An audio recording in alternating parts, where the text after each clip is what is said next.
Maraming mga player na mabibilis sa NBA pero ang player na ito hindi siya starter, hindi siya bida sa poster pero kapag pumasok siya sa laro biglang bibilis ang oras mga idol. Isang kidlat sa open court, isang guard na parang may turbo boost sa paa. Ihagis mo lang ang bola sa unahan, siguradong mauna siya bago pa makapwesto ang depensa ng kalaban. Ang bangko na kayang mangagaw ng momentum, ang 6-man na ginawang sandata ang bilis, tapang at walang preno na atake sa rim. Pag pinagsama mo sila ni Steve Nash, siguradong hindi hihinto sa kakatakbo ang kalaban. Siya ang secret weapon ng guard na kahit galing sa bench, kayang magbuhat ng opensa at magpa-hype ng crowd. Mula late first round pick hanggang 6-man of the year hanggang NBA champion, ito ang kwento ng bilis na hindi mo mapipigilan. Ito ang kwento ni Leandro Barbosa. Kaya tara mga idol, diretso na tayo.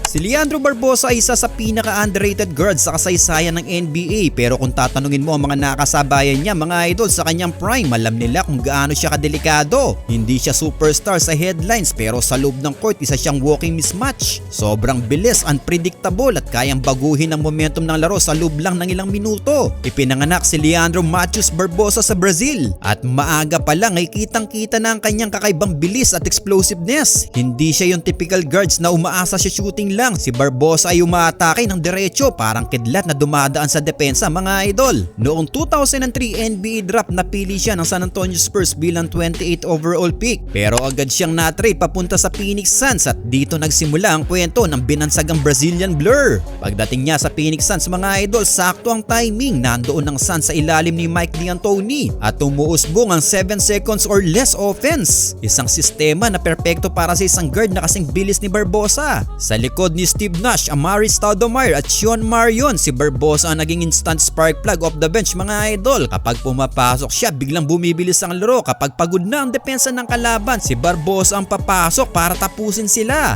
Well, sa 2006-2007, ito yung season na tinanghal siya bilang 6-man of the year. Ito ang pinaka-pick ng career ni Leandro Barbosa mga idol. Nag-average siya dito ng 18.1 points per game, karamihan galing sa bench. Isang malaking numero para sa 6-man mga idol. Hindi lang basta scorer kundi momentum changer. Mabilis sa open court, halos hindi mahabol sa fast break, aggressive kahit sinong bantay. Kayang mag-init ng sunod-sunod na puntos. Dahil dito, nakuha niya ang NBA 6-man of the year award. Pinalo ang maraming kilalang bench scorers noon. Siya rin ang unang Brazilian player na nakatanggap ng ganitong award. Isang makasaysayang sandali para sa international basketball. Isa sa pinakatumatak na performance ni Barbosa ay ang kanyang career high 39 points in one game kasama ang Phoenix Suns. Sa larong yun, literal na walang sagot ang depensa ng kalaban sa kanyang bilis at penetration mga idol. Hindi man siya kilala bilang pure shooter pero kapag nag-init siya, kayang-kaya niya magpaulan ng puntos mga idol. May mga laro rin siya na nag-scoring burst 15 to 20 points sa isang quarter lang mga idol. Isang bagay na bihira sa isang role player. Hindi man maraming official buzzer beater si Barbosa pero kilala siya sa clutch baskets, yung mga puntos na pumapatay ng momentum ng kalaban.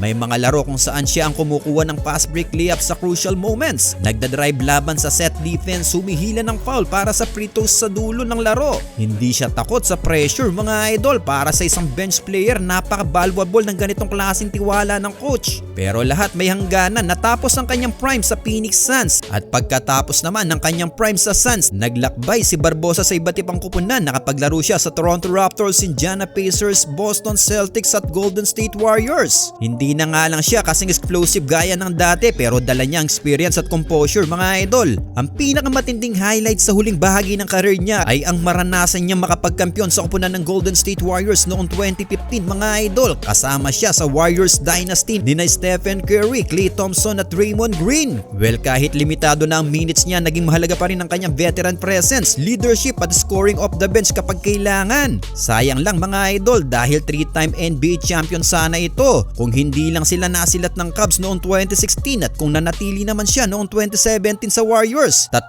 rings ang meron sana ang Brazilian Blur. Well, hindi man siya Hall of Famer pero ang legacy ni Leandro Barbosa ay malinaw. Isa sa pinaka-explosive bench scorers ng kanyang era, 6-man of the year winner, pioneer para sa Brazilian at international guards sa NBA at one-time NBA champion. Well, para sa maraming fans, siya ang patunay na hindi mo kailangan maging superstar para maging mahalagang bahagi ng championship teams. Si Leandro Barbosa ay hindi lang Brazilian Blur, isa siyang halimaw ng bilis, tapang at professionalism sa NBA. Well, kayo mga idol, ano ang masasabi nyo sa naging karera ni Leandro Barbosa sa NBA?